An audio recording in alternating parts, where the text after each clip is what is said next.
Bonjour, ici Sylvain Couillard. Voici une capsule sur Word au niveau de la mise en page.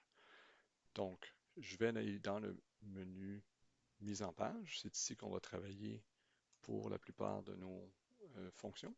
Donc, je vais commencer par m'écrire du texte. Je choisis Rand, que je vais copier avant de faire retour. Une fois, deux fois, trois fois. Et je me retrouve, si j'utilise CTRL et la roulette de la souris, avec deux pages de texte. À la suite de je vais prendre tout le texte qu'il a, CTRL A, et je vais aller dans le menu Accueil et je vais aller justifier le texte pour qu'on voit bien les marges. Alors, peu importe où je suis dans le document, puisque je n'ai qu'une seule section, si je vais dans le menu Mise en page, dans le groupe Mise en page, dans les marges, j'ai présentement des marges normales. Je peux aller choisir les marges étroites et ça s'applique à tout le document. Les marges normales, larges, ça donne quand même un drôle de style. Miroir, ça veut dire que la gauche va être un petit peu plus grande pour faire place à un cartable. Et dans la page verso, ce sera la marge de droite qui sera plus large. Moi, je vais aller dans les marges personnalisées. Ce que je préfère, c'est d'avoir 2,54 cm partout. OK. Et maintenant, j'ai mon document au niveau des marges qui est comme je le veux. Disons que je voulais ajouter une nouvelle page dans une nouvelle section. Dans Mise en page, il y a les sauts de page, toutes sortes de sauts de page et toutes sortes de sauts de section. Je vais prendre page suivante. Dans cette nouvelle section, j'aimerais que l'orientation de ma page soit en paysage et j'aimerais que la taille soit plus grande, donc 8,5, 14. Je me retrouve avec une page plus large. Je vais lui ajouter du texte avec la même fonction rand et je peux aussi utiliser lorem et le nombre de paragraphes que je voudrais. Je vais en ajouter, mettons, 7. Alors, pour vous montrer qu'est-ce que j'ai écrit, alors lorem 7, retour, et je me suis fait 7 paragraphes.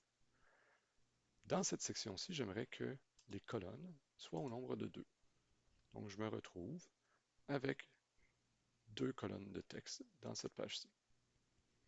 J'aimerais que le reste de mon document soit en portrait sur 8,5 11, donc je vais m'ajouter un autre saut de section, page suivante. Je vais aller changer ma taille pour la remettre à lettres, changer mon nombre de colonnes pour revenir à 1 et changer mon orientation pour revenir à portrait. Je vais m'ajouter encore une fois du texte avec la fonction rand. Et j'ai 4 pages. Donc maintenant, on va aller travailler sur le pied de page. Alors je zoome sur une seule page pour vous montrer bien, pour bien vous montrer ce qui se passe. Dans le bas de la page, il y a un pied de page qui n'est pas visible, même si mes codes sont affichés.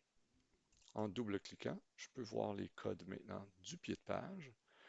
Dans ce cas-ci, moi, j'aimerais aligner le tout à droite, donc je vais aller dans Accueil, dans le groupe Paragraphe, je vais aller aligner à droite. J'ai inscrit le mot page, espace, et j'ai un menu spécial qui est bleu. Je clique sur le menu bleu qui s'appelle En-tête et pied de page. Il est maintenant souligné en bleu pour montrer que je suis bien dans ce menu-ci. Je vais insérer un numéro de page à la position actuelle, format simple.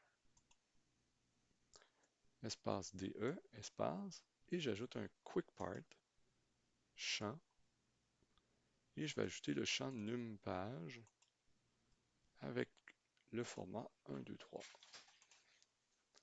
Pour sortir du pied de page, je dois double-cliquer dans le document, n'importe où. Si je voulais aller dans une en-tête, c'est la même chose. Je clique sur l'en-tête. Cette fois-ci, j'aimerais insérer une image qui va être dans le groupe illustration. Je vais la sélectionner en ligne et je vais choisir mon sport préféré.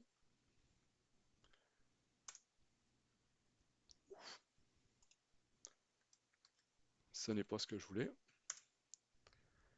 Alors, escalade de roche, on va prendre une belle petite photo qu'on va insérer. La photo est beaucoup trop grande. Alors, avec les petits points blancs, je peux réduire la taille de la photo. Je dois le faire plusieurs fois parce que je dois réduire de plusieurs facteurs. Et je la veux toute petite, cette photo. Quand j'ai terminé, je peux double-cliquer dans le texte, mais j'aimerais également ajouter quelque chose que je vais, cette fois-ci, aligner sur la droite en utilisant une tabulation. Donc là, j'ai déplacé des éléments de la règle qu'on a vu en classe. L'élément alignement à droite, donc je peux utiliser la tabulation. J'inscris mon nom et je vais aller formater mon nom en changeant le style d'écriture pour du Arial. Si je veux plus gros, 16, disons, et en gras. Et j'aimerais ça l'avoir en majuscule. Donc, je vais aller grossir le groupe avec la petite flèche ici, accéder à d'autres options, et je veux que tout soit en majuscule. Maintenant que j'ai terminé, je double-clique sur le texte, et je peux regarder l'ensemble de l'œuvre en faisant un zoom. Je suis maintenant à un zoom de 20%, et on voit mon image et mon nom qui apparaît sur chacune des pages. On peut voir que puisque j'ai utilisé la tabulation, mon nom apparaît ici. Alors, je vais aller corriger ça. Double-clic sur mon en-tête.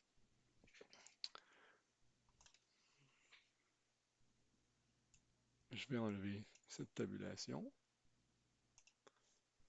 Et je vais plutôt faire un espace et aligner le tout à droite. Sauf que ça fait que mon image est également à droite. C'est pas grave. Voilà, c'est tout pour aujourd'hui.